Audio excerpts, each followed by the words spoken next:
J'ai eu une nuit sans sommeil. Du moins, j'ai eu une nuit où j'ai mal dormi récemment. Et j'ai eu diverses pensées que je voulais communiquer à mes enfants, mes petits-enfants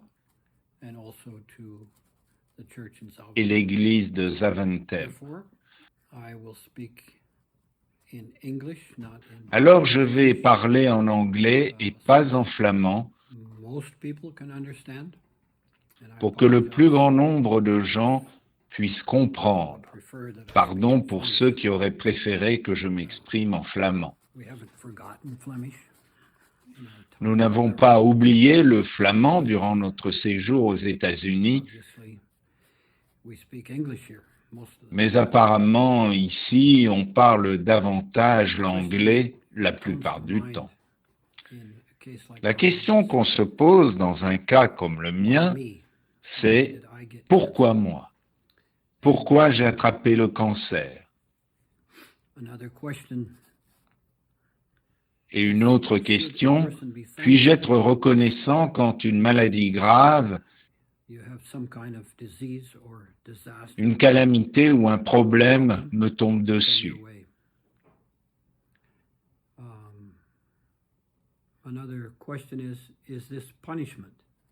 Une autre question, est-ce que c'est une punition que Dieu m'envoie pour mes fautes, pour mes défauts ou pour ne pas lui avoir rendu suffisamment hommage?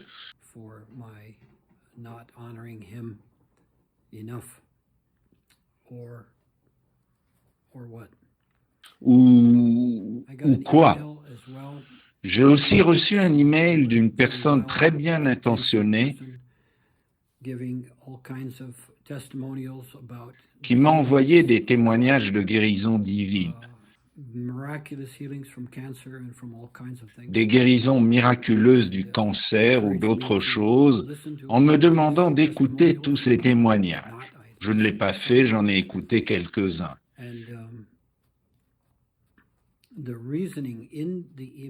Et ce qui m'a le plus perturbé dans cet email, bien sûr, je crois aux guérisons miraculeuses, mais ce qui m'a perturbé, c'est ce raisonnement que Dieu est bon, et de même que nous ne voudrions pas que nos enfants soient touchés par ce type de maladie, que nous ne leur ferions pas attraper, de même Dieu ne veut pas nous faire attraper ce genre de maladie. Selon moi, si on suit ce raisonnement, il s'agit alors d'une punition de Dieu sur moi pour le péché, car Dieu est si bon qu'il ne nous donnerait jamais le cancer. À mon avis, ces raisonnements sont faux. Tous deux atténuent qui Dieu est. Le premier raisonnement le rend vindicatif, comme tous les autres dieux du monde.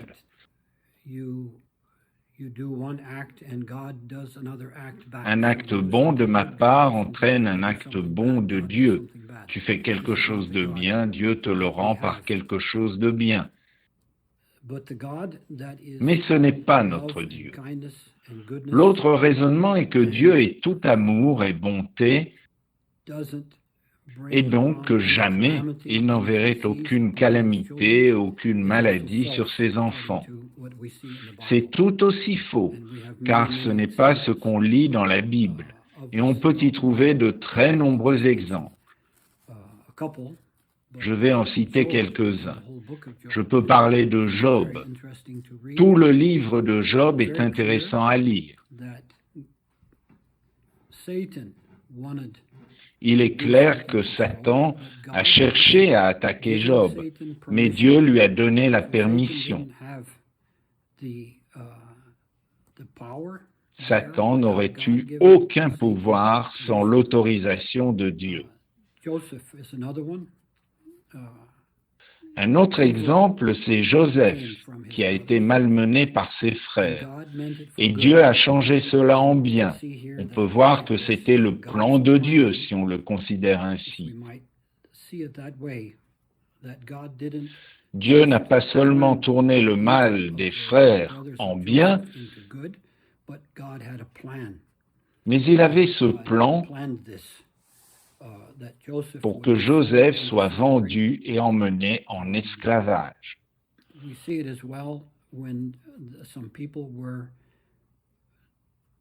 On le voit aussi quand Jésus parlait des morts tués par l'effondrement de la tour de Siloé.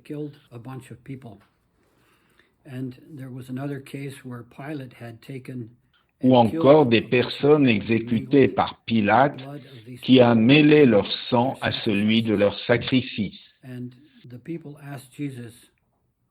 Les interlocuteurs de Jésus lui demandaient qui était coupable.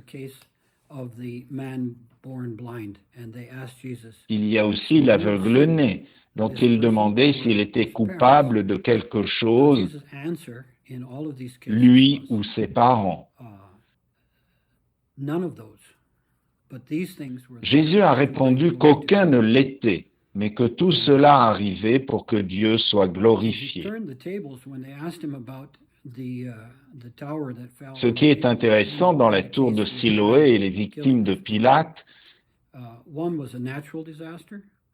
c'est qu'il s'agissait d'une catastrophe naturelle et de la brutalité d'un homme. Et dans les deux cas, Jésus a dit « Faites attention et repentez-vous ». Donc, les gens demandaient « Qui est coupable ?» Ainsi, ils avaient encore cette mentalité. Vous faites quelque chose de bien, Dieu fait quelque chose de bien. Vous faites le mal, Dieu répond par le mal. Châtiment. Jésus répond, ce n'est pas le bon raisonnement. Il n'est pas question du péché de ces gens, mais il est question de vous-même. Vous devez vous repentir. Jésus inverse les rôles. Qu'en est-il de vous? Prenez garde à vous. Et vous, repentez-vous. Donc nous avons ces diverses fausses images de Dieu. Et je réalise que c'est tout à fait naturel et que ça s'est produit tout au long des siècles. Les gens pensaient qu'ils devaient faire un sacrifice pour apaiser les dieux.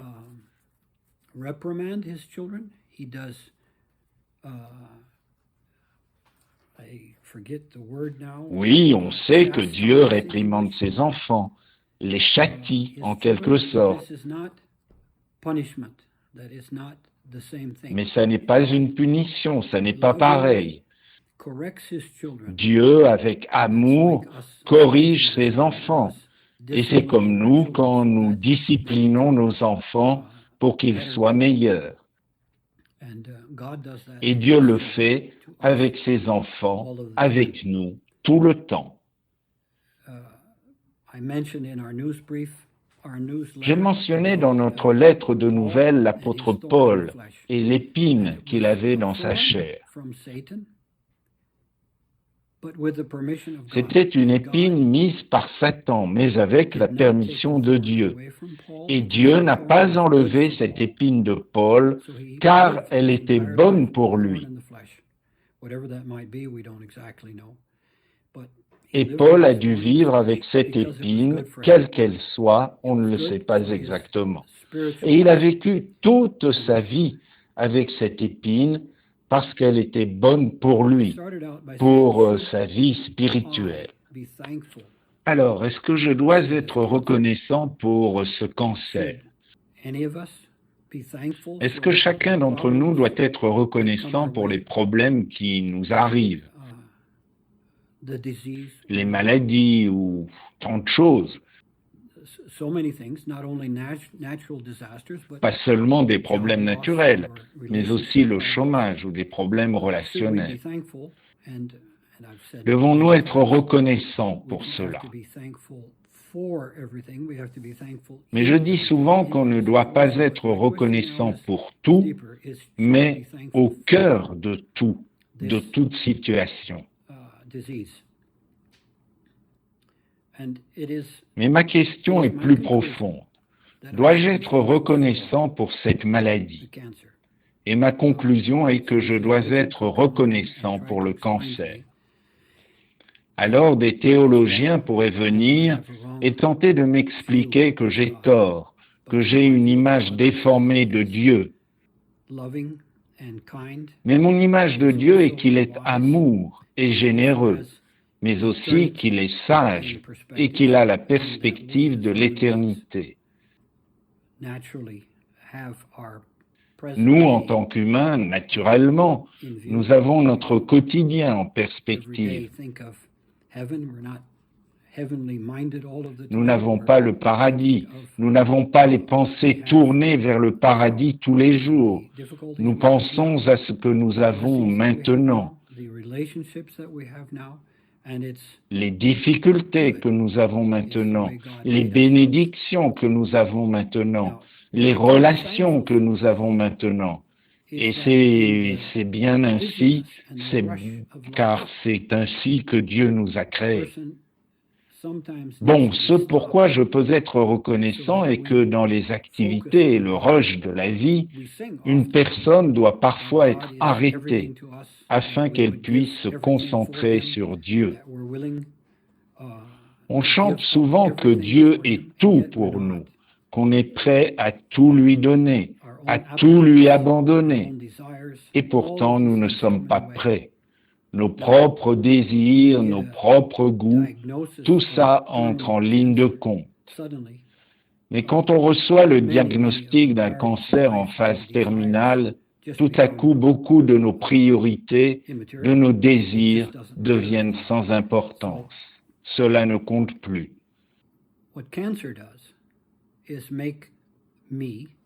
Ce que le cancer fait, c'est que le coronavirus ou toute autre calamité fait, c'est de nous faire penser aux choses éternelles. Ça met l'éternité dans notre perspective.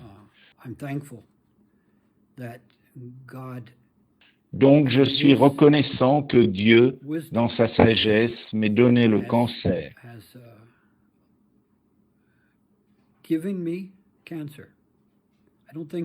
Je ne pense pas que le diable me l'ait donné. C'est Dieu, dans sa bonté et son amour, qui me l'a donné. Nous savons tous que nous mourrons un jour, mais on pense que c'est l'autre, ce n'est pas moi, c'est à l'autre que ça arrivera. Et quelquefois, on se sent même coupable parce que c'est un autre qui est mort ou qui a attrapé un cancer et pas nous.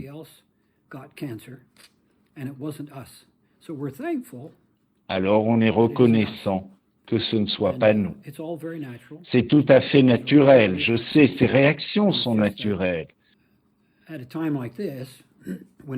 Et dans un temps comme celui-ci, où c'est très réel pour moi, voilà les pensées que j'ai, des pensées mélangées.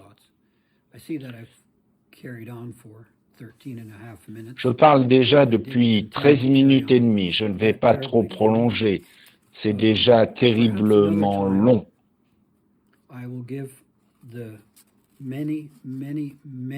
Peut-être une autre fois, je vous donnerai les nombreuses références bibliques pour confirmer ce que j'ai dit. Peut-être je vais arrêter et me réécouter.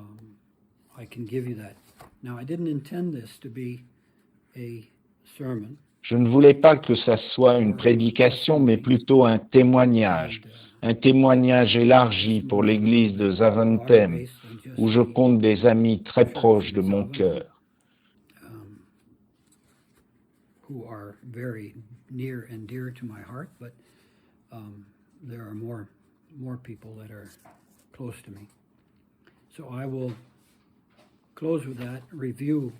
Donc, je vais arrêter et évaluer ce que j'ai dit.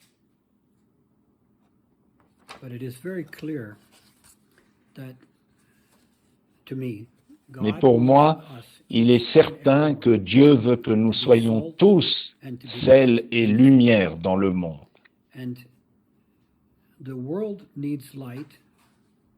Dans les ténèbres, le monde a besoin de lumière. Et le monde doit voir quand nous avons des difficultés, des maladies, des problèmes, des calamités. C'est en ce temps-là que la lumière doit briller. Et c'est la même chose pour le sel. Dieu veut briller à travers nous. Je ne suis pas la lumière, c'est Jésus la lumière. Mais je dois lui permettre de briller. La lumière est là. Le problème est de savoir si on veut que la lumière brille à travers nous.